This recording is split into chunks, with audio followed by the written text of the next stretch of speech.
Welcome back. You have been watching a CNBC Africa special broadcast from the Edo Technology Day 2013. In the last hour or so, we have been looking at the topic education at the brink of digital revolution. Now we're going to throw this to the audience to give them an opportunity to participate. We're going to take a few questions. Now my question actually it's on how we place our priorities in education as it relates to information technology. I don't understand, and I'm trying to get it from the other gentleman, I think it left, why a company will spend so much money to promote an entertainer when a portion of that money could easily have been spent on developing a good portion of the student populace to learn more either online.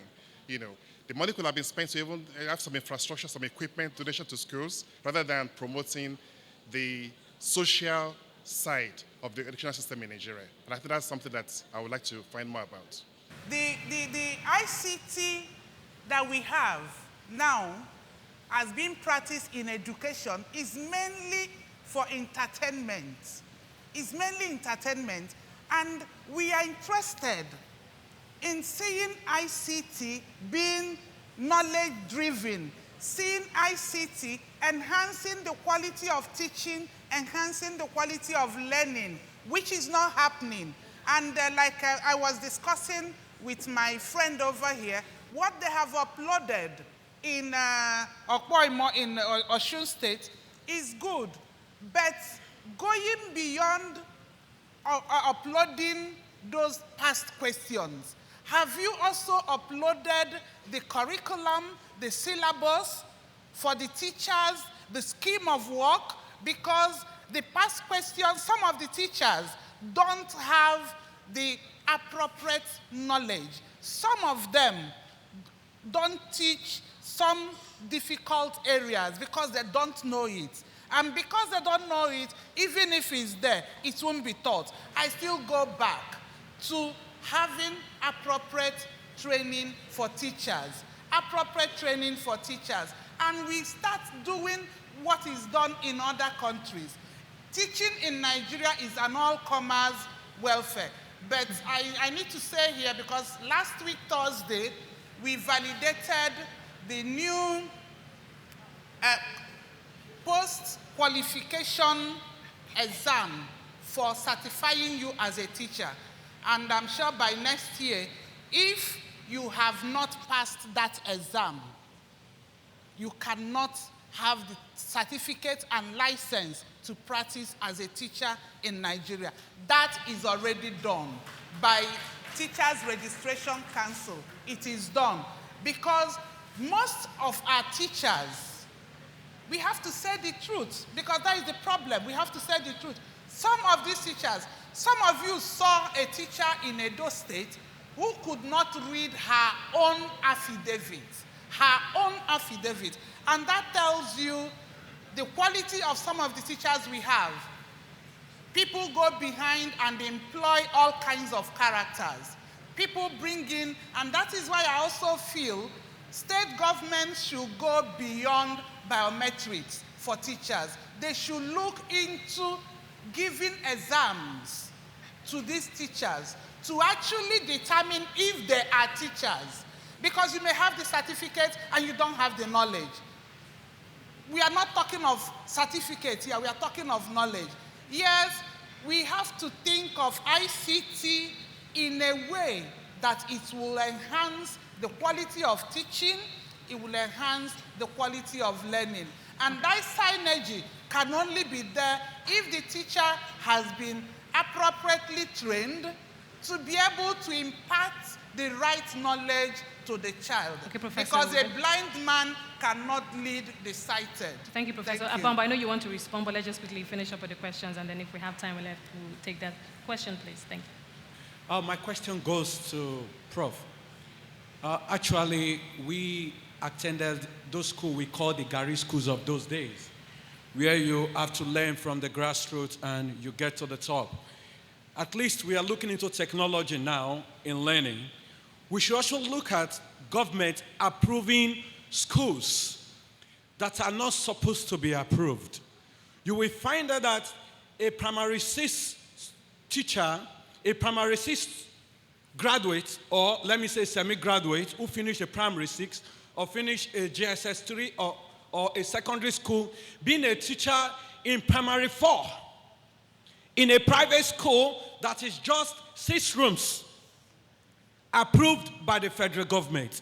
We should please look at these things. What can we do to improve the approvals of schools in Nigeria?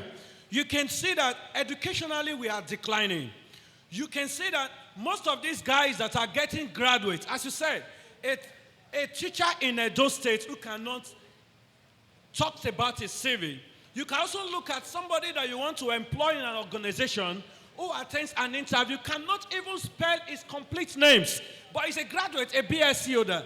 What do we do about that, man? If you are talking about approvals for schools in Edo State, I may not be considered to be sounding immodest.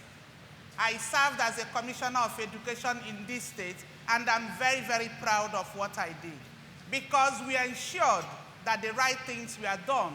We ensured that the schools that are not adequately to be considered as schools, we are closed down.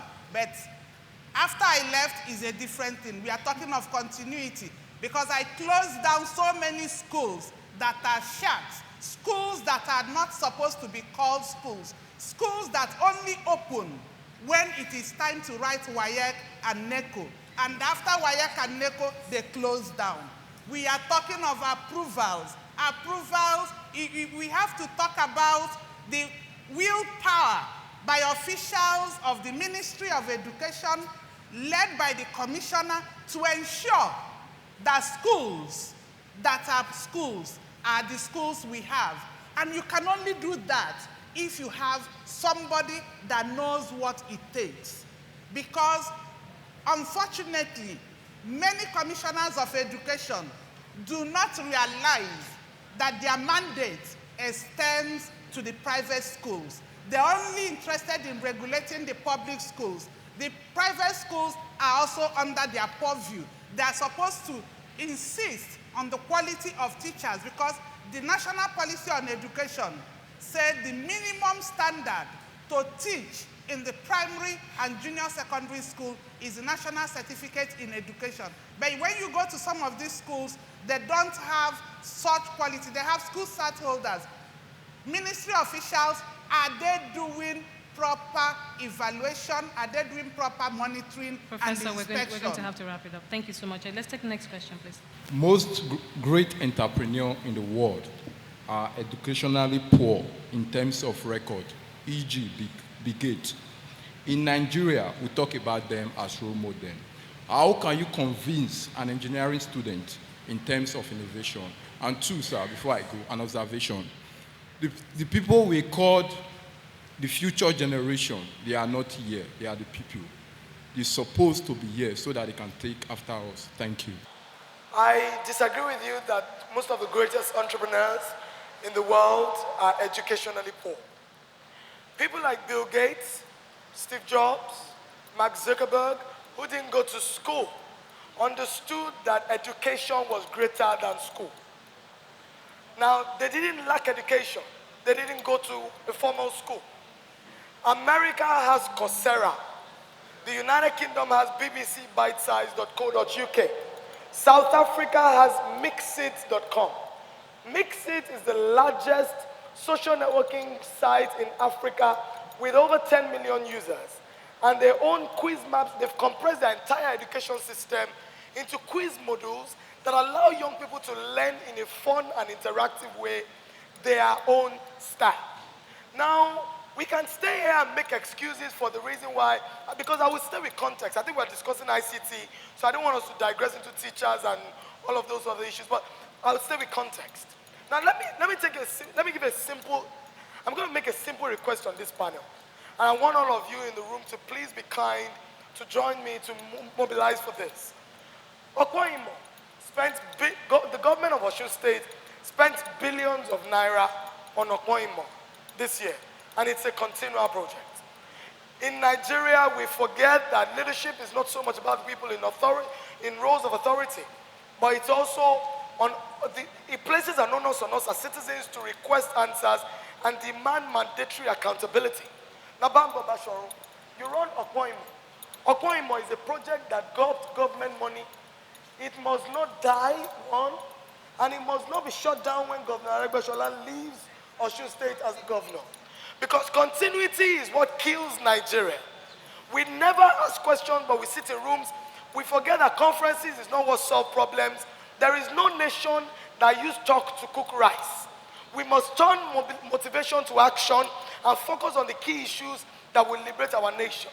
If we're going to use ICT and technology to deliver education, then the key people in this country, all the people who make money, we started passnow.com, and we decided that we needed to create complementary content online for secondary school to access.